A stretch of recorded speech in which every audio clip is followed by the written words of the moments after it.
Hey, this is Kale the Quick. Welcome to our latest episode of Sounding Board. With us today at Easter Egg Productions here is me, of course, Kale the Quick. And we also have Dionan. How you doing, Dionan? Hey, I'm doing all right, I guess. And Matzerlith. How do you pronounce your name? I can't remember. It's Masterlith. Masterlith. All right.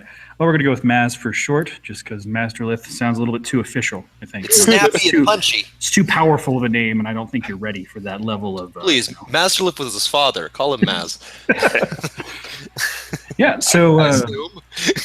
Yeah, so Maz has been with us at Easter Egg Productions for a while. He's a programmer, but not really had a lot of really big things for us to do. And of course, people with programming jobs are usually kept busy and such.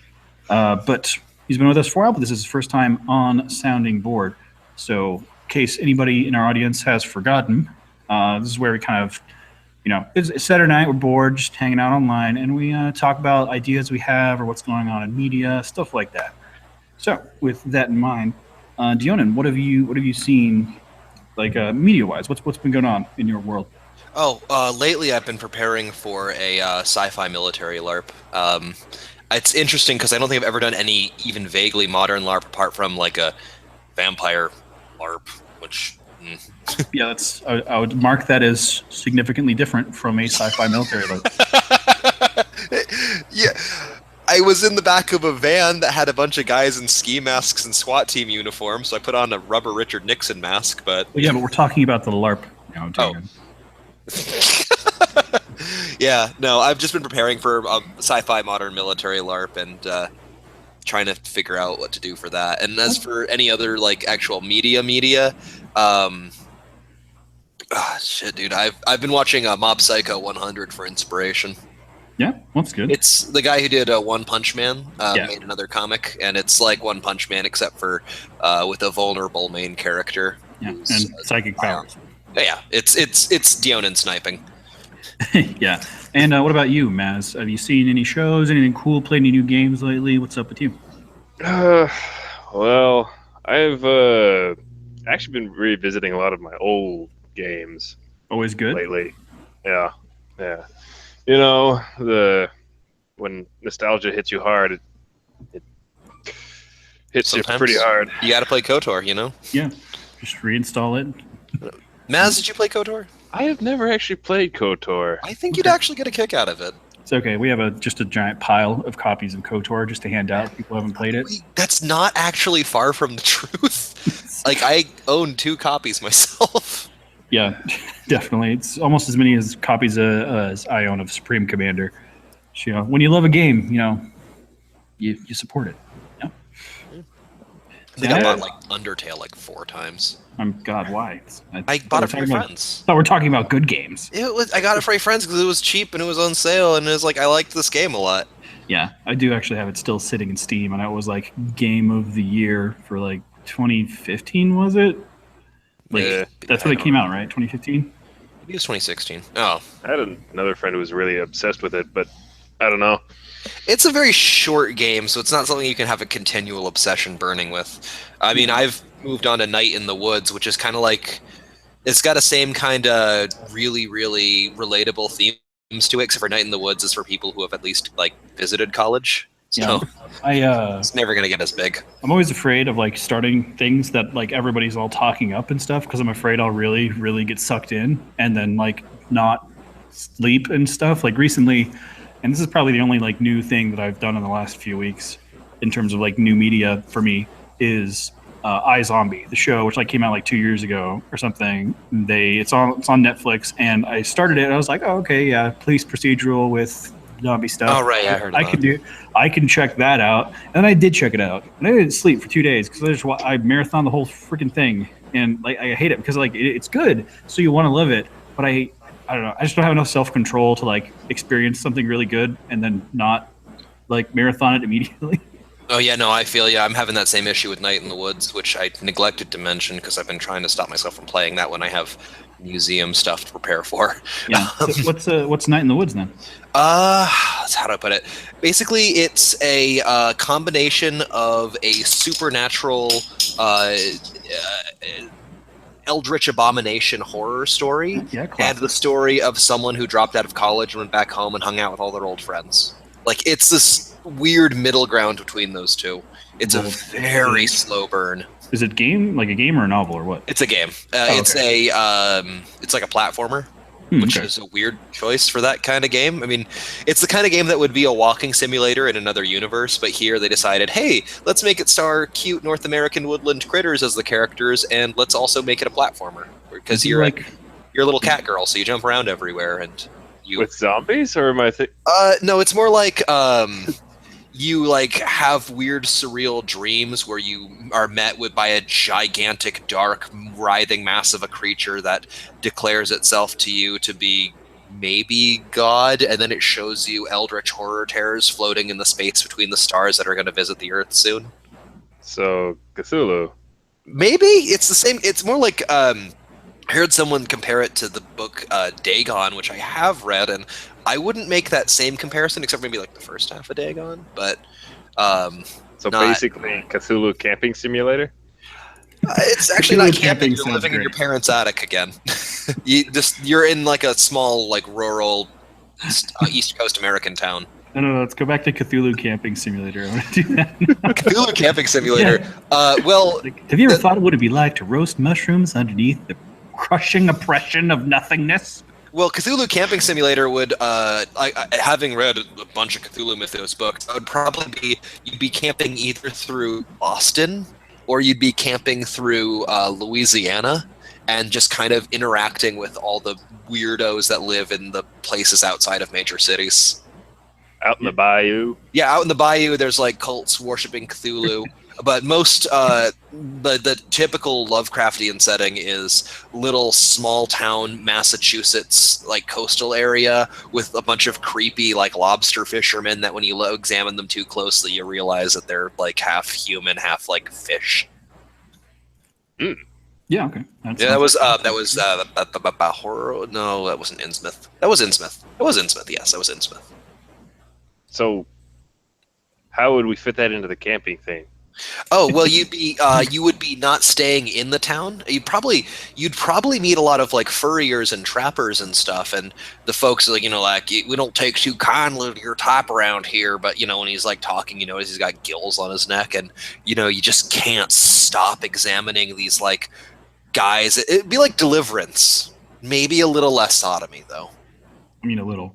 Did you guys see Deliverance, or are you familiar with it? No. Can you give us a refresher? Because I'm sure I've heard of it. It sounds familiar. You I know don't the think so. dueling banjo song with the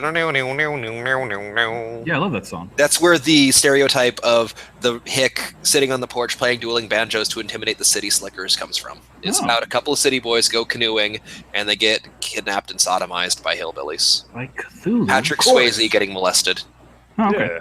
Classic. I mean, adding the H.P. Lovecraft sort of mythos on top of that, just it's natural, right? It is actually because in Lovecraft, the only like enemy you can really overcome in a Lovecraftian story is like local cultists or like local crazies, because ultimately the best case scenario with an eldritch horror terror is that you slip by unnoticed. So it would be trying to figure out what these people are up to, and it slowly pulls you into another world of understanding. Like how in Bloodborne you start out fighting like villagers and people throwing torches at you, and then midway through the game you kill a weird eldritch creature, and then suddenly become aware of the fact that this whole time through the game you've been stared at by things that were just outside of your perception, and now you're fighting them. Man, I need to play Bloodborne. Actually, I need to get any of the other games by the Souls people. I've only ever gotten through the Souls or the Dark Souls, the first one. I'm playing through Dark Souls 2 with Kirik right now, or Surrealism, I guess as we call him. Still didn't true name him. Man of many names. But yeah, no, But I still need to pick that one up. I keep seeing you guys on 2 there. has issues. 2 doesn't really. 2 feels like it doesn't really get what Dark Souls is about. It feels like it's like hard and kind of laughs at you, instead of Dark Souls 1, which is ultimately about hope. I know, weird. Dark- Like, it's I know, like the right? opposite of it. Like, it's anti-Cthulhu mythos. Like, Yeah, Dark Souls 1 is about how, like through sheer determination and indomitable human will that you can achieve anything. yeah. You too can become the bonfire. Yay. Well, yeah, Thank okay, the God. ultimate goal. But Dark Souls 3, I can't tell whether I love it or hate it. I mean, on one hand, they replaced the spells per day system with a mana system, and I kind of hate mana systems now. Well, I mean, I like mana systems, but there's just so. I mean, it's been done, like, right? Well, yeah, it's a mana system, but also like what it was satisfying that spells per day system in Dark Souls was even if your spell like sucked dick, it's like, well, if I equip this, I get like 30 shots of this like little weak bug zapper spell. I The spells are something. still weak in Dark Souls 3, but you have a very limited resource pool for all of your spells. Yeah. No, I get it, and I really did like their spells per day thing there. Have you played Dark Souls, Matt? Not so much, but I've heard quite a bit about it. And If you're suffering depression, it's actually a really good game to play. I mean, like Ironically. after you figure it out, yeah. Fair. I mean, if you're like at the bottom of like emotional like a valley, do not start playing Dark Souls.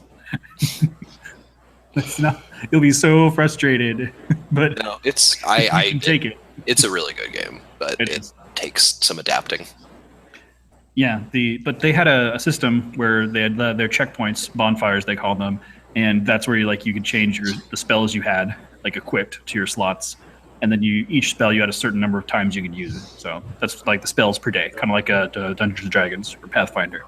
right. And so it added it into kind of the pool of dwindling resources you had to use from checkpoint to checkpoint, and of course made it so that instead of like a mana system where you have a pool that can be used for any type of magic, you had to think like, oh man, I have a few more casts of this spell, but then I have this other spell which I really don't like and I don't know how to use, but I'm going to have that left over, which actually I think might be a benefit of that type of system, because if you have mana, you could just keep using it Yeah, on your favorite spell and then never learn how to use these other things.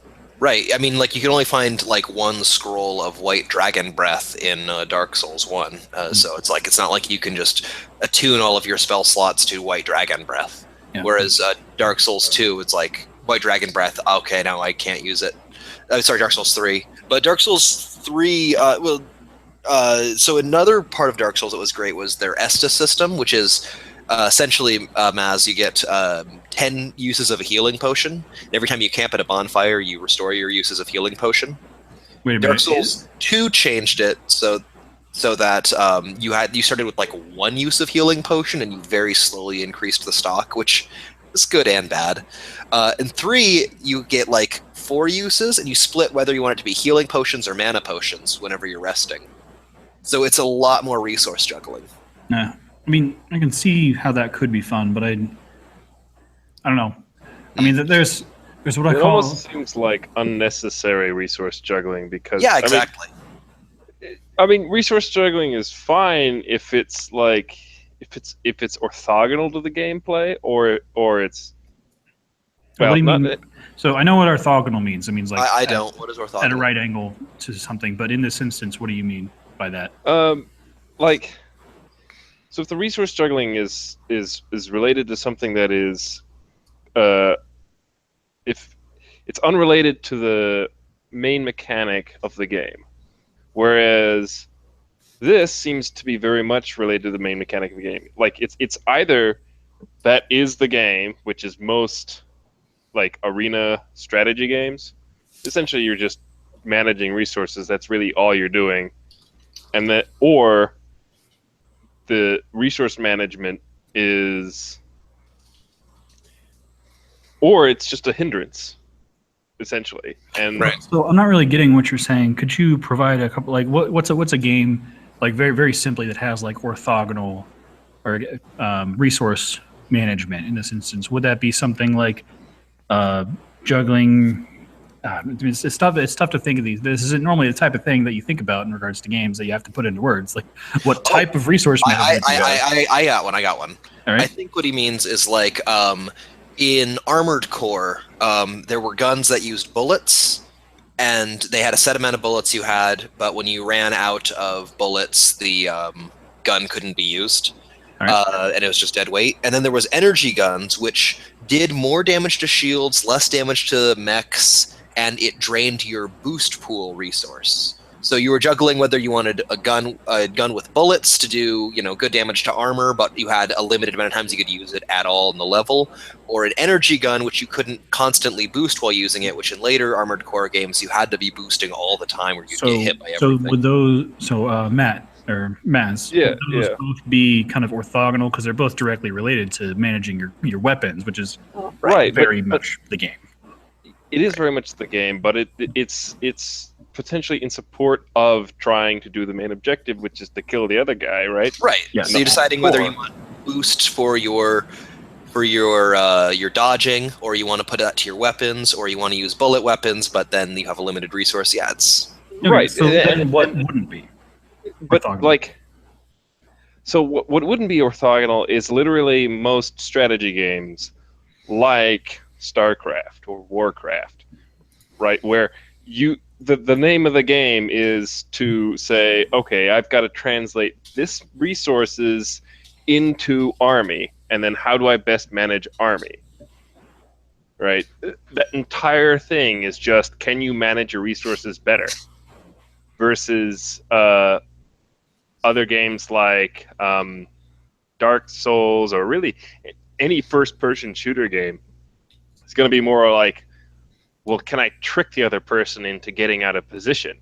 And if you also have to manage resources, that just detracts away from the experience. Right. I think with Dark Souls, most of the time people don't bother as much with the mana potion, just because a health potion and a sword is just better for most searches. Other than gimmick builds, like I've seen a guy do a build where he has like 2 shields with dragon heads on them and breathes fire out of both of them. And Yes. it's gimmick builds are great. The one thing I did add that I liked, that I think a lot more systems should start doing, is they added sword arts, which are not like Sword Art Online. That's a good start. It's a good start. If you're wielding a sword, then each sword has a different unique ability it can activate, which costs you the same resource as spells, but it's based on the sword stats, and each sword is unique. Like, for instance, a fencing sword, its unique ability is you can use energy to backstep and then lunge, or you can use energy to lunge in such a way to flip the opponent's shield out of a balance. Or like one sword's gimmick is you activate it, spend some energy, and then it catches fire.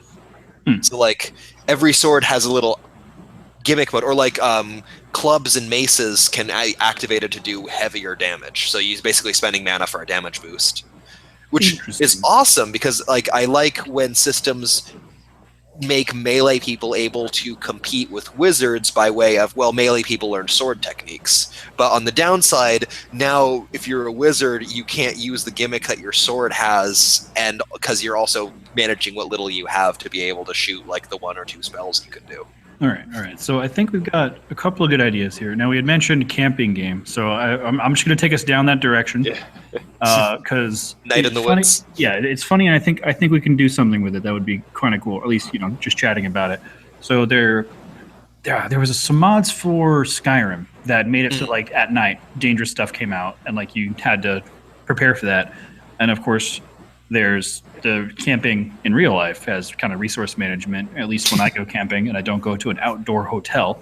But like you go around and you have to get your own firewood. You have to find your own place to set up your tent and everything. So if we were to make a game that's about like camping, or that somehow captures the camping experience, what sort of things you would want to put into the game? So in my mind, it makes it at least some sort of a open world kind of game, but with a slower kind of Dark Soulsy progression through the world is kind of what I'm feeling. Have you guys heard of Factorio?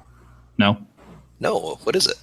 So the whole game premise behind Factorio is that you mine resources to ultimately get off the planet. Oh, so it's like Empyrean. I have never heard of Empyrean, so I mean, after I'm done, like No Man's Sky. Okay, kind of, yeah. Except in this case, Factorio Is good. Right.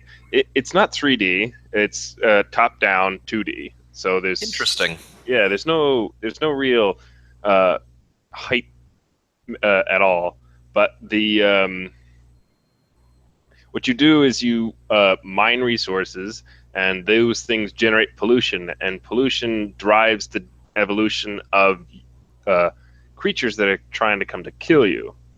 So you've got to build defenses, potentially by expelling even more pollution, thus driving their evolution faster. And so in that way, it's actually a soft timer, because you're not explicitly like, you have to survive for 10 minutes. It's if you start, there is a hard timer in addition to that, but the soft timer is the pollution. The faster you're trying to go, the more that the game is going to try to up the difficulty curve on you. But that's actually a pretty interesting way to go about doing the timers. So it kind of sounds like it's a base survival game. Yeah, you build up your, but with the goal base at the end of getting off the planet. Yeah, and in some sense, it feels very much like a tower defense game, because you can build turrets, and then the turrets will automatically fire on your enemies for you. But they don't necessarily aggro to you, and they don't necessarily have an end place that they're going to. Their AI is designed to go for the sources of pollution, which are the things that you're using to mine, and are the things that you're using to like refine oil. I'm actually wondering.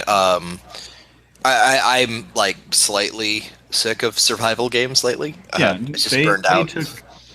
There was a huge. They did a lot. There was a boom. Yeah, there was a boom. A bubble, I guess. Really. I'm wondering, like, how, because it's like, if I have to smelt for iron while I'm camping, something very wrong has happened.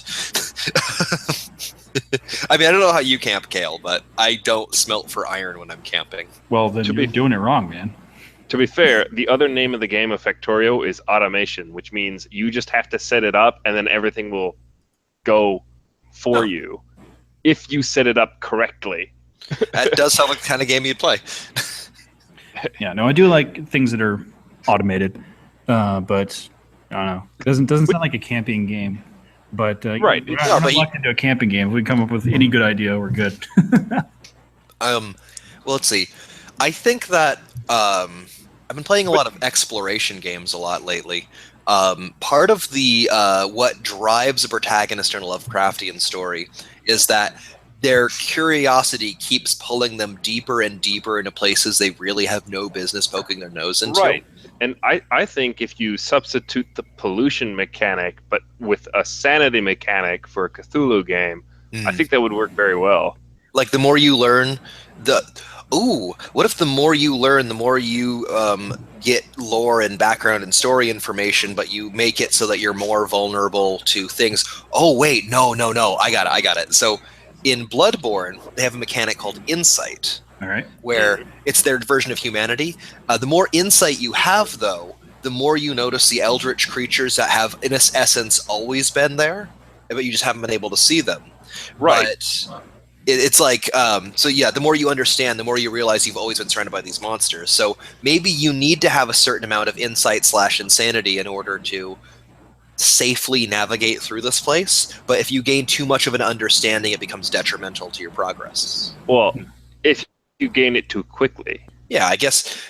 Yeah, because maybe it would make, or perhaps our insight type thing would make you more powerful, but not in a way that's like, if you immediately found a bunch of insight, then you're just swarmed by a bunch of really powerful dudes. You're not ready to utilize it. Right. Like, essentially, you could have an insight mechanic and a sanity mechanic, and the insight kind of goes up in, like, if you go find a book, right? You open up a book, you read into it, that increases your insight but decreases your sanity, and you want to make sure that your sanity doesn't hit 0, otherwise, well, you've gone insane. But you want more. Read the book when you're safe and not actively being chased, when you've established a nice spot to sit down and read it. And then you could also do something of where, like, if you successfully have a good night's sleep or something, that increases your sanity. But that might also mean that you have to go read and understand, like, charms, and then the charms protect your sleep, like a dream catcher sort of thing. Oh, I'd love that, because the more, like, people in Lovecraft stories or Lovecraftian stories like work with like magic and charms and like stuff, the more they're kind of effectively pulling themselves into the madness. But in this point, it's like you have to balance how much preparation for like your camping is too much preparation. That's actually interesting because a lot of these survival games, the issue is once you hit apex level of effectiveness, the game becomes like not fun anymore. Yeah, it's like you're living in society. You don't like. It's not. Oh my god, I'm gonna get food. It's I'm gonna go to the grocery store. Right. You hit a certain point in Minecraft and you just have a grocery store, but you Yeah. don't have to pay money. You just undo the Watergate. Right, right. Which was fun for a while. I mean, like going into those not really having done survival games before, and then eventually figuring it out how to have your automated pig slaughtering and breeding machine Oh yeah. was awesome. But I mean, we figured it out. We're past that. It's not really super awesome anymore. But so putting in like insanity mechanics and other mechanics. So I'm imagining something where you're stranded somewhat in a forest, perhaps near some ruins, because of course everybody loves ruins. Yes. But you're trying, like, all you know, like maybe you have a compass, or like the tutorial consists of follow the sunset to get to safety, and like you're trying to get back to civilization, but you have to go through this eldritch forest. Oh man, I thought of a thing. What if, like, instead of like in these kind of games, usually you have to like mine ore and shit to get like resources. What if to get resources, sometimes like the easiest way to get like things like a compass or a map would be to raid the houses of these cultists who live in this area, and now you're drawing attention. It's like they are kind of minding their own business, but you know that they're not good. It becomes like an ethical dilemma here. Like you're kind of the asshole. But you're Yeah. trying to save the world, but you also can't piss the town people off. Otherwise, they're going to chase you out of the town, and then Right. So it becomes another thing you have to balance. It's like peak efficiency might be to loot the townspeople and then like hide out in like a cave, hoping they can't see you while you like spend some sanity reading the stuff. All right. So previously when I was thinking of a camping game, there were no other people. There's just the horrors in the wilderness. But what if Right. it's like, like you're not Rambo, but you are just kind of like a backpacker walking through the town, and so Mhm. that's why you're in a town with all these weird townspeople, and they really hate you. You know, just like Right. Rambo, because they hated him. yeah, but That's the right. other You're talking thing- about the first Rambo. Yeah, the good one. I mean, you shouldn't have all the townspeople be evil. Otherwise, then I mean, you just avoid the town. Everyone's evil in their own way. Well, yeah, well, the townspeople aren't evil, but if I know anything about like local, rural East Coasters, is that they really hate people who aren't from that town. Yeah. Plus, you could have like you could just walk through the town and like get to the whole like game over, you got through the town, yay thing, or you could stay in the town, which is near the Eldritch Forest, wherein the ruins are, wherein the cult meets. I'm actually pretty happy about games where you like can end it really quickly, but by poking your nose in the business, you can like go deeper. Yeah. Which that having that type of mechanic would definitely reinforce the The Lovecrafty. the Lovecraftian nature of it. Of hey, you didn't poke your nose into the dark secrets, you survive. Yeah, no, I dig that. And I also like the fact that it does give you an opportunity to briefly interact with these people, because Shadow over Innsmouth I remembered the name, wouldn't be quite as scary if they didn't, try to stay in Innsmouth first. Yeah. So what was give us a rundown of Shadow of Innsmouth? I haven't actually read the Lovecraftian books exactly. I mean, I've read about the Lovecraftian mythos, but Shadow of Innsmouth? Shadow over Innsmouth, I've never actually read Shadow over Innsmouth. I've read a lot of the other ones. But from what I understand, Shadow over Innsmouth it involves a guy traveling through a small town, and he notices that all of the people in town are kind of vaguely off and strange. And then he discovers that the people in the town have been crossbreeding with eldritch abominations to create fish people. Well, that's good. So, I mean, I'm quickly looking through here. Yeah, no, he was a guy that went into a secret investigation in the ruined town of Innsmouth, Massachusetts, and upon going through there, he's noticed a lot of weird physiological differences with the people, and in conversing with people and investigating, he discovers that they're insular, xenophobic, and then finds out that they all worship a cult. Sounds I've a read lonely bunch of I've read people. Dagon, but I haven't read Shadow over Innsmouth. Dagon was about a guy who comes back home and people don't trust him anymore, and it turns out that he's going to be sacrificed to an eldritch god. Oh, that's fun. They made it into a really good movie too, called Cthulhu for some reason. I guess marketing. Yeah, that sounds pretty cool. I like the like walk through town thing. Like, Oh, yeah. The hiking game we made. There was The, a copy pasta about some guy doing a campaign in the Cthulhu universe. Yeah, did he go mad? is that Old Man Henderson? I think it was Old Man Henderson. Oh, Old Man Henderson was a guy who was made to get back at a really unfair GM. And he was Right. kind of a guy who was so disruptive in such a brilliant and fun way that he managed to pull the players along with him on a wild ride. Like, was the time he like picked up he helped save some people from a cultist group. He just picked up one of their books off the table. And he looked at it and said, "Who would waste good paper by writing if Father he reads it out like a shock off the ears?" And as someone's pointing at it, like freaking out because he failed a sanity check, Henderson didn't look at it because he's just like, "Oh, I'm not falling for that." And he left the room while tossing like a Molotov cocktail at it, and all the cultists inside are being eaten by shoggoths and burned. Just like he did shit like that. Yeah, he's like the anti-Lovecraft. That's good. But He is the chosen undead. yeah, he kind of was. Another fundamental Lovecraft story, the Call of Cthulhu itself, is essentially about a guy who's an antiquarian, and he's discovered that a number of researchers have found that many artists around recently have gone mad, making engravings of very similar deities. And then the guy researches deeper into it, and he looks and finds that same graven image occurs in several Aboriginal tribes across the world that have no connection to each other. And by researching it deeper, he discovers indication that there is a common link in like off the coast of South America.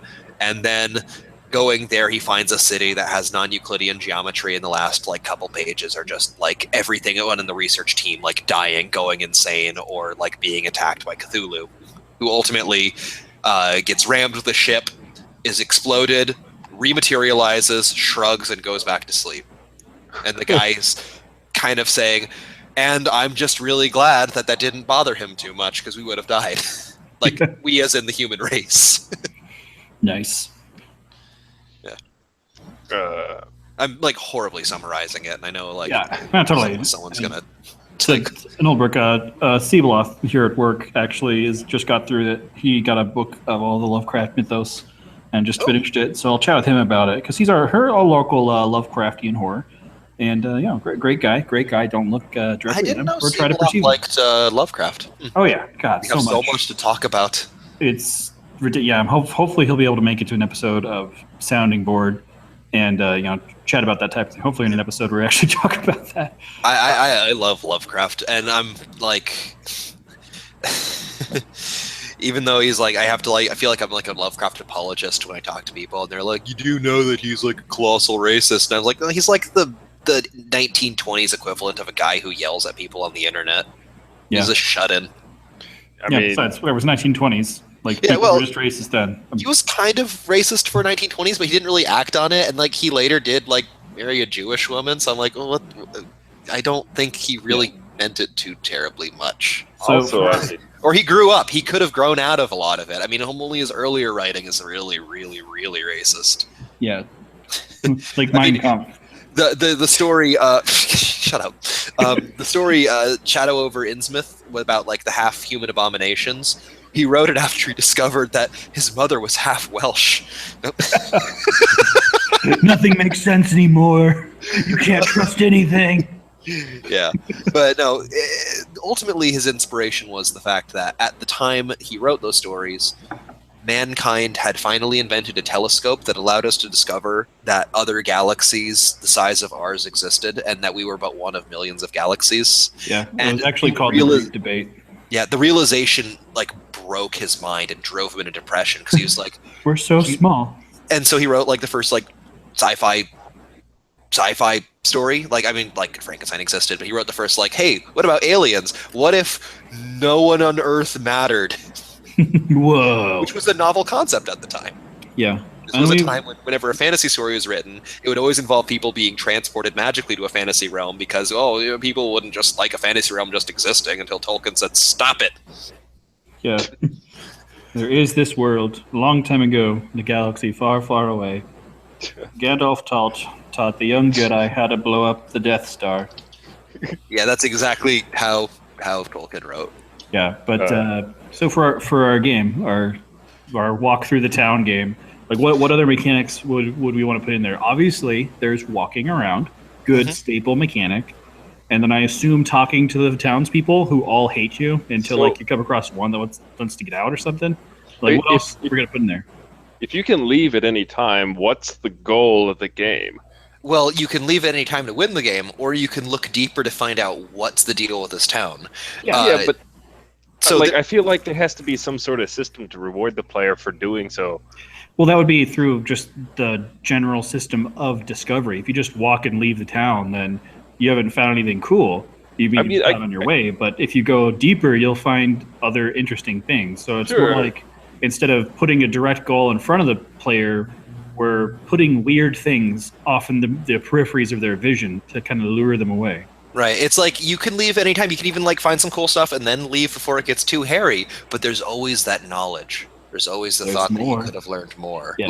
You need to find a way to draw the player. Yeah, as it stands right now, this is basically just a game that snipes a very specific type of person playing a game. Which is cool. That's what we do at Easter Productions. Yeah. We're not here to make games that most people will like. We're here to make games that people will like the most. Just making a very intense running simulator, not walking simulator, a running simulator. Yeah, run. I feel like essentially all you have to do is just keep track of what the person has done in the game, and then that's all you need to do. And you can to entice people even further. You can just be like, "Your score is blah." That's actually kind of awesome.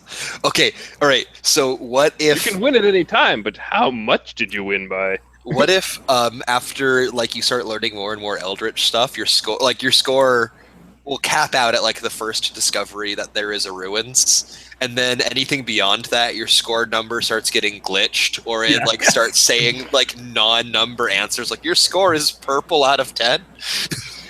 I'm Zool. Your score is the memory of mother. Your score is despair out of 10. Oh my god, no, we could totally have one of those screens for tracking things, like in Grand Theft Auto, where they're number of cars stolen, or in what was it? Skyrim, where they had number of hidden gems found and stuff like that. But then just as you get deeper and deeper, that page gets corrupted and is filled with anguish. It starts doing Zelgo shit. Number of crowns found. No one cares. and then it starts getting to shit where it's telling you small poems in the page.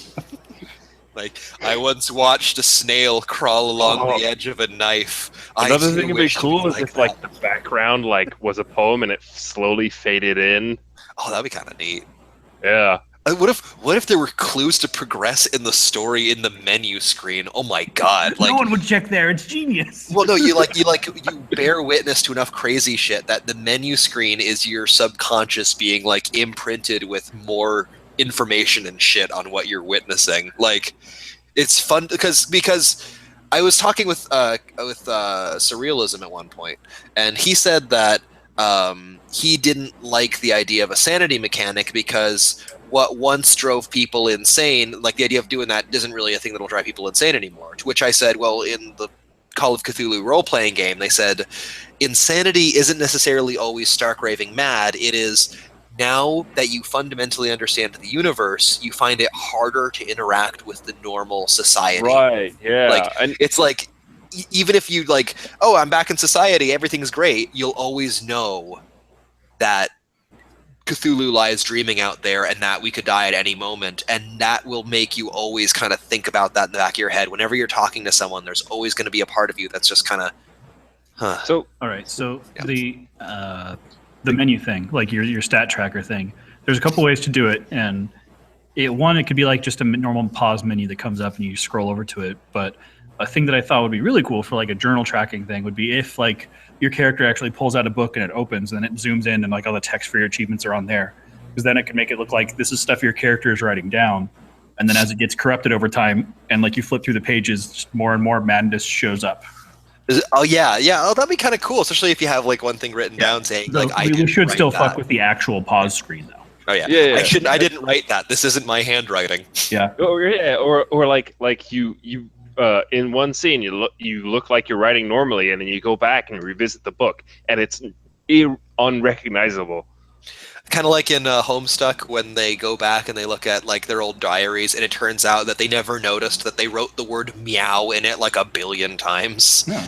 It's Basically. like, what is like everyone else is kind of like, oh, he's kind of a weird kid, and he never realized until like recently that his walls were just covered in just writing. Warned you about stairs, bro.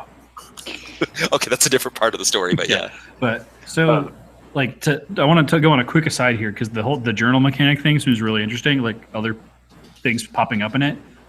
So imagine a completely different game. The only similarities has journal mechanic, where you could somehow that was like how you communed with the dead. Is that you could like I don't know you interact with their spirits, but they can't talk. But then everything they would have said is in their book. So it's like you're reading their journal and their notes on their life. Oh, to like solve Tom Riddle. mysteries. Sure. Yeah. Like I actually remember that one. I was being facetious, but I know Tom Riddle. I know that. I get that reference. But so I knew him when he was a boy. yeah, the journal thing is pretty. Like I like that. But back to our game. Right. Save it for another sounding board. Yes. Just put journals, just books everywhere. Just put attack in it. Books everywhere, madness dripping out of it. Yeah, no, I like the idea of the pause, like I love interface screws. I'm wondering, you're familiar at least with Amnesia: The Dark Descent, right? Yeah, seen it play that and Layers of Fear. Newer. I'm wondering if we should like do something like that with regards to like hiding from the townsfolk.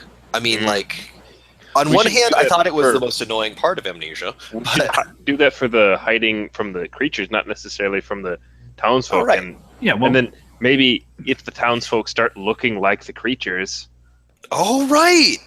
Holy shit! Oh, man. Yes, Soma did it. I actually kind of like how Soma handled but it. then sometimes people need to hide from you. Hmm. Like no one looks at you anymore.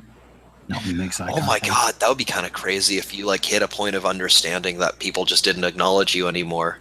No, I am. Yeah. Like you've breached some level of taboo, and now by acknowledging you, they think that they'll like go to hell. So, oh my god. So, That actually might be kind of unsettling. so you know here you're talking about how like the new understanding of things like doesn't break anyone's mind anymore, Right. right? Like I was kind of thinking about that, and what if suppose you went back in time, Yeah. right, and to like say the 1800s, I'm with it. right, and then you started talking about global warming, everyone would think you're insane. Right.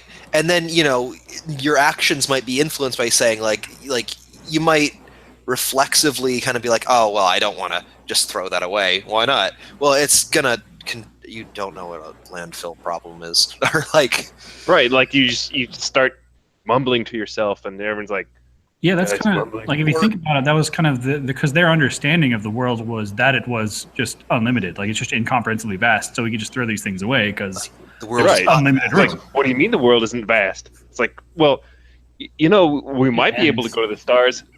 Going to the stars? What the?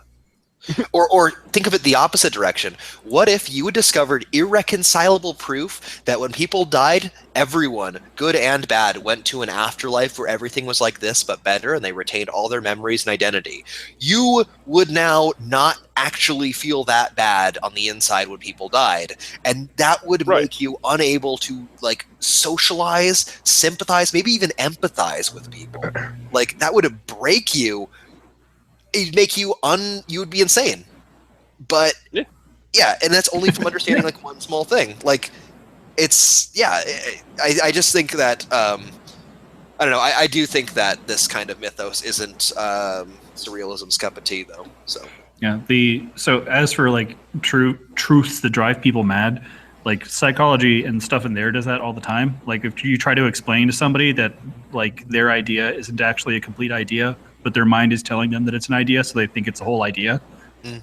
Like that will confuse people. And like, because this is a problem that I run into, like trying to make stuff. And now that I understand that's what my mind does, it helps out. But like, when you normally have an idea, like, so think about a song. Like, you think you know all the words to a song when you're like hearing it on the radio, and you think you're singing along in your head, but you're not really. The words are kind of. Yeah, the words know are that playing one well. afterward, and then your brain is saying, "Oh yeah, I knew these." And since your brain creates your reality, you think you know all the words of the song. But as soon as you try to sing it aloud, it's, "Oh yeah, all the." Like singing that not David Bowie, a Bob Dylan song. Yeah, and you don't, because your mind can just say, "Oh yeah, you know that," but then your mind can tell you have an abstract concept figured out, but then as soon as you try to make it concrete, it's like, "Oh, I did not." Oops. Yeah, honestly, just knowing shit about the mind is eldritch. It's crazy. Yeah, it's pretty badass. I mean, that's why it's the go-to thing. I mean, just as long as we're not like pulling a Silent Hill ripoff and making yet another story where it turns out it's a dude in purgatory for murdering his family. There are so many goddamn games that have that. Yeah, name 5. Okay, let's see. Got my fingers out. Layers of Fear. Layers of Fear. That guy Silent was in purgatory. He was still alive.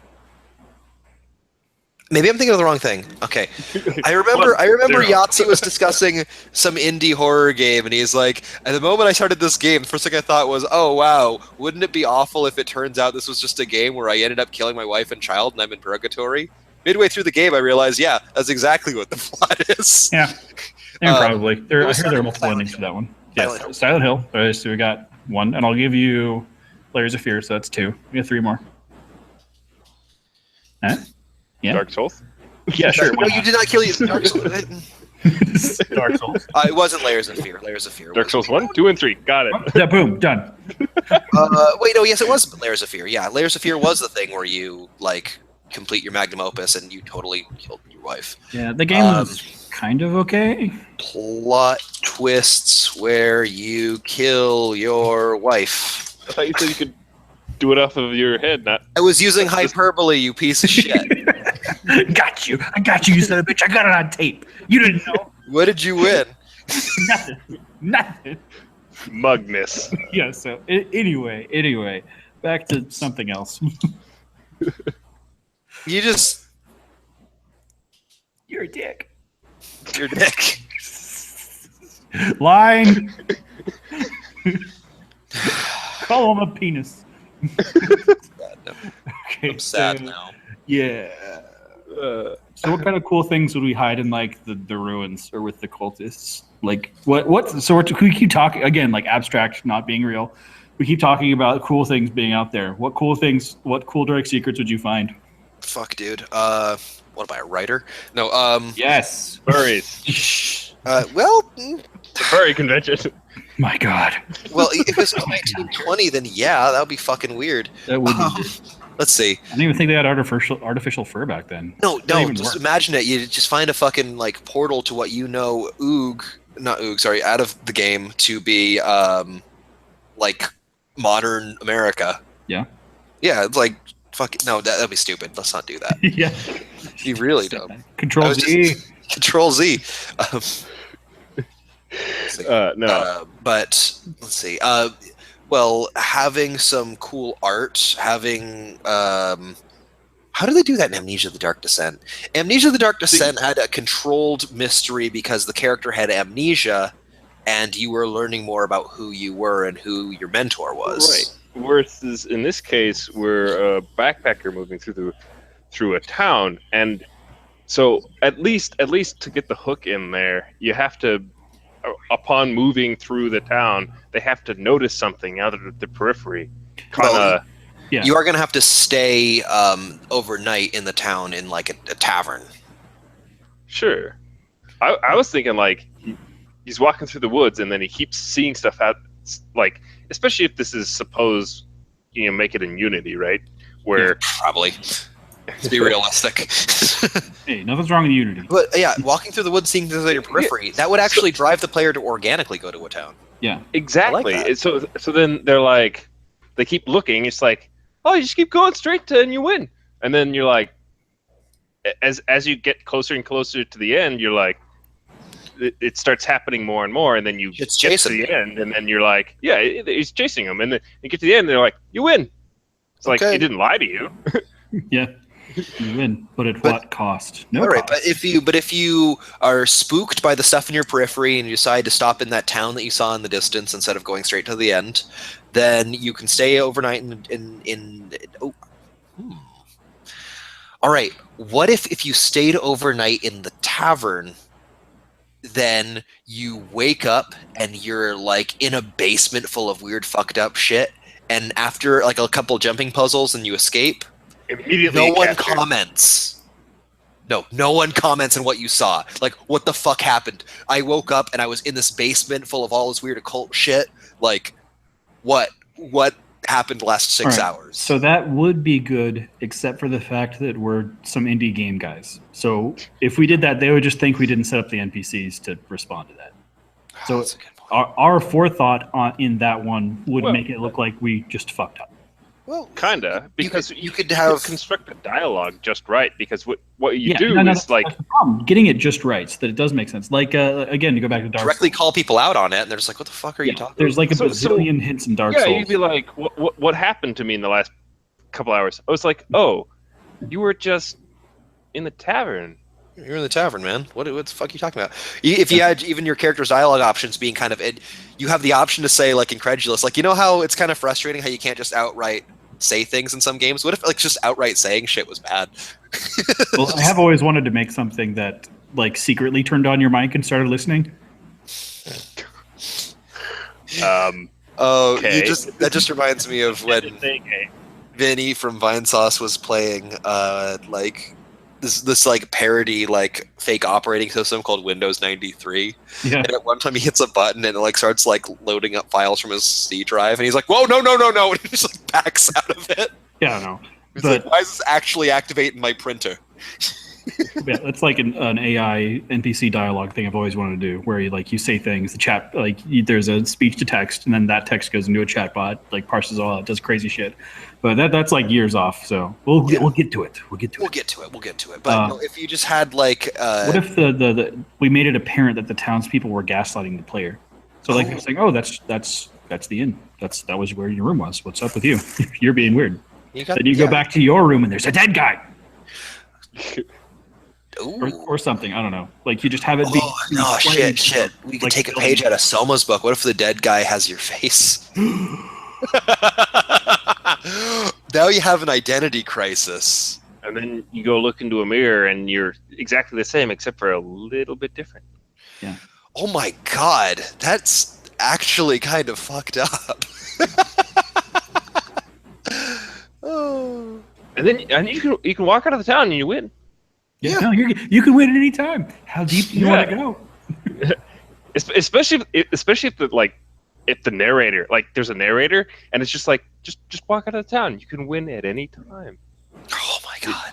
You could even taunt the player with that if they're stuck in like a really hard puzzle in like the ruins. It's like you could have won at any time if you just walked out. Right, exactly. What if the narrator voice is actually an eldritch creature that's talking to the player? Oh shit, like they don't acknowledge, like the narrator voice is just like a normal narrator voice, except for it starts actually playing an active role in the game. Yes, it's Oh, a character. man. This is going from like there is a Lovecraftian god that does interact with people directly and fucks with them. And that's Nyarlathotep, and he's all about just kind of fucking with people and just kind of pushing them and seeing how far it'll take them. Yeah, that sounds like the god from Almost sounds like Portal too. You know what is great, Kale? Yes. The Eldritch gods and Lovecraft himself is in the public domain. Oh yeah, no, that's the best part. It's the best part. Like I want to do an episode later on mythology because I love mythology. Every time I like look up mythology, I get stuck into reading more about mythology and writing my own mythology, and I want to do an episode on mythology. Oh, I do the same Right. thing with ecology. Yeah. Plus, we can just get Thor in here, and he can just tell us all about his life. So, that Yeah, makes sense. and also Balder, and also No. Odin. What the hell's wrong with you? So if, And I would like to Pandala. hear Thor tell us gossip about Odin. Yeah. He snores. Sandwich. I remember meeting Thor's dad. He's a pretty cool guy. He's hey there, Dionin. I've just put a solid state drive in my computer. Now it can activate the Bifrost within 10 seconds of powering it on. Oh my God. Yeah, that's it. Pretty much exactly what it sounds like. Across the Rainbow Bridge. Yeah. Like, Of course. or his dad talks like in a Skyrim NPC. Yeah. I love it. Got an 8-wheeler for no reason. Don't ask. Oh yes, I used to fire be up an old adventure slap like- your diesel engine. Then I moved out of Iceland.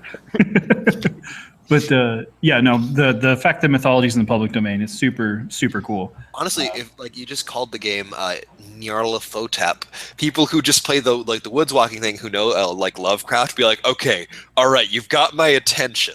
Because if you just like Cthulhu is like people like Cthulhu whatever. That would be great. Dagon, people know Dagon like because he's also like a seminary So of God. imagine if we did have the mic listening thing, and could you start the game and say, "Oh, I know this, I know Lovecraft," and the narrator says, "Good, pay attention."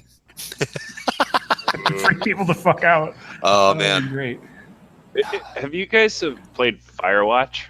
I was heard of it. thinking That's about the one where Firewatch. you- We were talking about this, but I have not played Firewatch. I've have not kind of either. wanted to.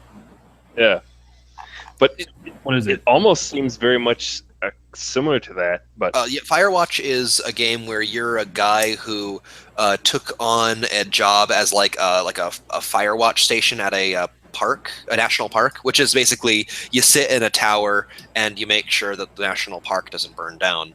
And you have a radio, and you're talking with a friend on the radio that's in another Firewatch station, and you can go through a walk in the park, and you can uncover weird shit going on in the park. I don't know a whole lot about it because I've been trying not to spoil myself because I want to play the game. But from what I understand, it's kind of like an experiment on doing a walking simulator with contextual story progression, as well as like options and dialogue that change some of the things you talk about. Well, that looks like something we'd want to look into.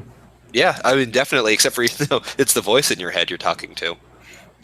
Yeah. Oh, Oh my! So, to make the narrator angle go a little stronger, what if?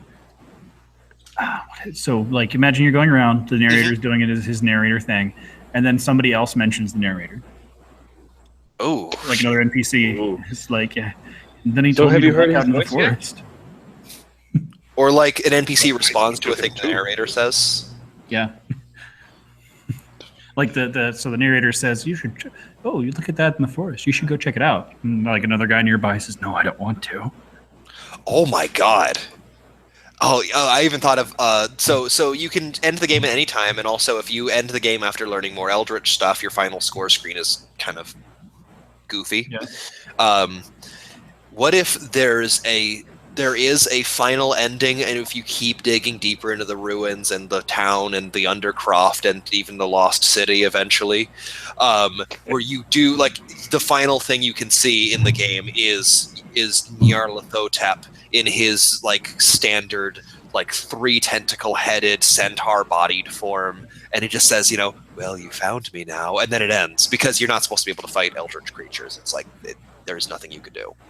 It's like The other thing that I think we need to do is we need to go look at because there's a bunch of physics videos about how like black holes work, Mhm. Yeah. and those are some of the real like the trippiest stuff in real life. Well, yeah, but you know physics more so than the average schmuck. So, like, Yeah, for but, you, you're like, like, my God, the numbers are dying. And I'm it's almost like, certain cool, it's that black. Maz could find like a really, really weird physics thing that's like really trippy to have it try to wrap your head around, even for lay people. There's this one game you can literally play where you're like this little spirit and you trying to get to heaven.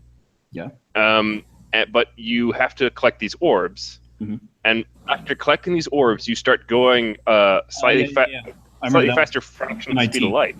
I played that game. Yeah, it lowers Yeah. the speed of light so you can see all the Distortion. blue shifting. Yeah. Well, in this case, we could do something very similar, but instead, this is like on the other side of the event horizon of a black hole, where space and time flip roles, which means that you can Oh go my god! any time, but you can only go in one direction. Down, down, down you go. Oh my god! I don't even know how. I don't think Unity can do that. Okay, we'll just whip up our own thing. Give me a second. It's cool. I want you to frame swap that out. quote like just Maz explaining like on the other side of a black hole where time and space are flipped. The You can go darkness. anywhere in time, but you can only go one direction. And I said, No, I don't community could do that. It's deeper still. All causality turns into one single point. get Unreal licensed. I don't know. Yeah, we're gonna need the next source engine. No, whatever they make Frostfire. Half-Life 3 out of, that'll be able to do it. No, you should use the Frostfire engine. That's what they made Mass Effect Andromeda with. Yeah, fuck. Oh, yeah. Did you No. hear they released a patch for that, by the way? And I haven't checked it out, but I heard about it. the other thing that'd be really Fixed funny some of it. is if the characters all started off looking perfect, and then they slowly started turning into the Mass Effect sort of. Oh, that's the kind of fuckily animated like dead-eyed face. You know, honestly, Sarah Ryder's got kind of like an Innsmouth face going on with her like big wide mouth and her vacant eyes. And let's see, Innsmouth. And I'm gonna Google that. The constantly smiling face, that was. Talk about her dad being dead, and she's just kind of sitting there and sort of smiling. Yeah, and she whispers, "It was me." Or no, I think someone said that someone was saying that like if you play as Sarah Ryder, it's kind of like you could easily imagine that they tried writing like a character that legitimately has like autism. Yeah. And it's like all of her social cues are kind of wrong, and she's got kind of this weird vacant like kind of look that's not directly at people's faces. It's like, wow, all right. And then if you play as male Ryder, he's always kind of doing the Kubrick angry stare, and it's like, well, like maybe he's like a sociopath. Yeah, that could happen. Yeah, so that's like become like the thing. Yeah, I'm looking at pictures of people with the Innsmouth look, and it's not quite the same, but it wouldn't look out of place in like Mass Effect Andromeda. Yeah, it would be tough because that'd be another thing where if we do it wrong, it just looks like us screwing up. Let's have to start with good animation. Yeah, like you have to start with it all making sense, and like Also, we have everybody's to be voice good at acting is emoted and stuff. Yeah, I'm working on some lip syncing and facial animation stuff for video animation that is semi-procedural. So we should have a thing that can do that, but it'll be a while. Right. 'Cause I already have some models with blend shapes for like raise the eyebrow or like wink and shit like that. So it'll be easy to do, but then we have to match it to other things so that there are other hints that reinforces that this is actually what's happening. So like voice acting, you have them all start emoting, like the guy in the beginning saying, "I don't want to do that," and like that is emotive, but then in the end he's like, "I don't want to do that." I don't want to do that. It's more monotone I'm and sorry, my face is tired. yeah. my flesh suit must be put into the dryer.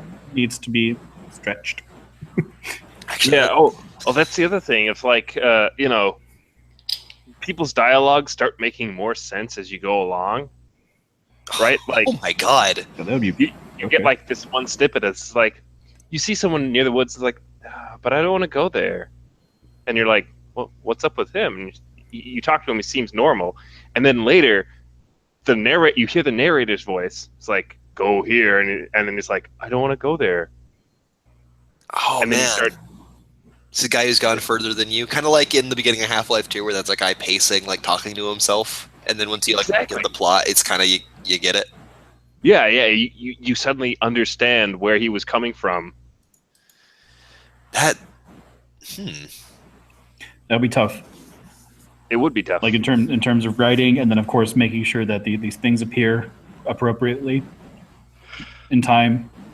But are not all great works like Not a totally. work of effort? I'm not saying like don't do it. I'm saying it's just keep that in mind. It's going to be difficult to put everything in the right order. So we could have it so like the narrator says stuff to you, and then other people react as if the narrator is talking to them, and so like they're kind of saying things aloud, what sounds like randomly, but then the one time it lines up with what your narrator is saying, you realize that the narrator is talking to everybody. Right. all right. Because then you get more of them saying nonsensical things out walking around. But I assume nobody ever directly talks to you except for maybe a couple of characters. That game would definitely take some doing to pull off right, but if you pull it off right, it'll be an Eldritch game that's actually like Eldritch. Right. which is hard to do, honestly. It is. All this computing power and it's still limited. Yeah, well, the biggest issue is that in order to make a really good Lovecraft game, you've got to take away a lot of agency from the player, and that that tends to make a less good game. Right. So, in this case, you always have the option to leave, but your options to leave become less and less and less. And so literally, like you're falling into the black hole, and you've got an option to leave at any time. Suddenly, now we're moving in non-traditional space-time. Exactly. Yeah.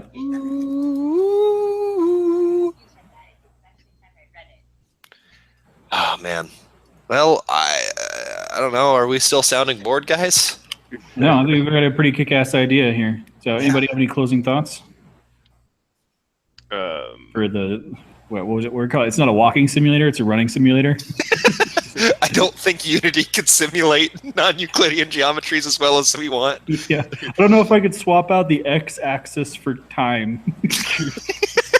I think my Right. closing thought is, even if we do as much as we can with the art and try to harness the uncanny valley as best as possible, we will never reach Mass Effect Andromeda levels of just off enough. Yeah. I suppose talking about taking away the player agency, that is just kind of the Mass Effect of taking out mechanics as you release more and more sequels.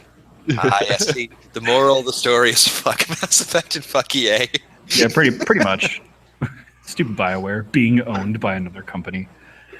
Wait, what about you, Maz? I think that physics. That's my. You and your physics. I think you're so You know, cool. your physics are fantastic, especially when we're trying to work out stuff that can break someone's mind. All right. Oh yeah. Well, that sounds pretty cool. Catch us all in 2 weeks on our next episode of Sounding Board. Bye. Bye.